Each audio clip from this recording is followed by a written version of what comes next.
RedBeard here with Scott Patterson, the original PSP on Twitter. And I got a panel with you this evening, man. Yes. And this has been, you've been to SGC a couple years in a row. This is my first. How many SGCs have you been to? This is my second. Your second? Yes. So, I mean, second time's the charge, they tell me. Twice as many as you. Twice as many as me, that's true. So we have a panel tonight about indie video games. And tell us a little bit about indie games and the influence they've had on you and your gaming career. Well, indie games to me, they come off to me as kind of a blast from the past and a sight to the future at the same time. I mean, video games have finally grown so big now that where we have room for multiple layers of games, kind of like the movie industry has. Yeah. But in a lot of ways, indie games too are a throwback to the games I played as a kid, the ones that first hooked me, where you have limited budget, small staff, sometimes just one or two people making a game, and they don't have a lot of money, they don't have a lot of memory, they don't have a lot of time, so they can't crank out something like you see with these big AAA titles today. So they got to make something that's pure and from the heart, and is the best game they can make with their budget. So it's kind of a throwback, and at the same time, it kind of, flux capacitor, all that, it kind of merges it all together. Real neat. I love it. I think that's also what's really cool with indie titles is that's where you get innovation. A lot of the AAA titles, if it's known, it's tried and true, they're going to make sequels. They're going to make 3, 4, 5 of the same title. But indie titles, like you said, there's more of a limited budget, and SGC really thrives on that kind of indie developer and indie game mindset.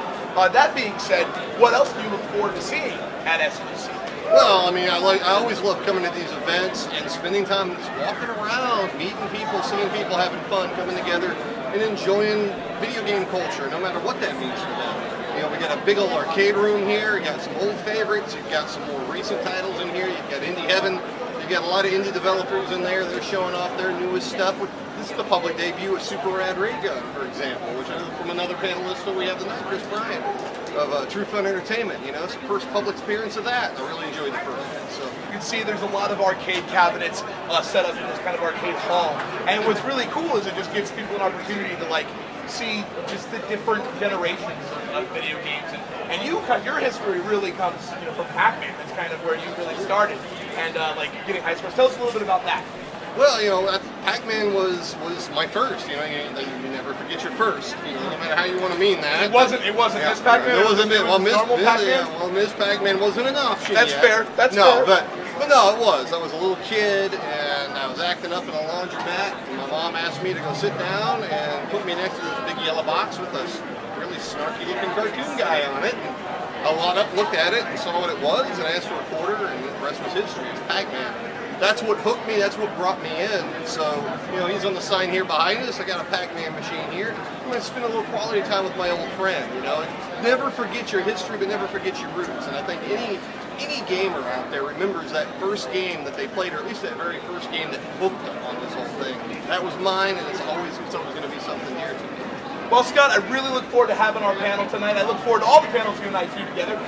Can you tell our viewers how to find you on Twitter, Facebook?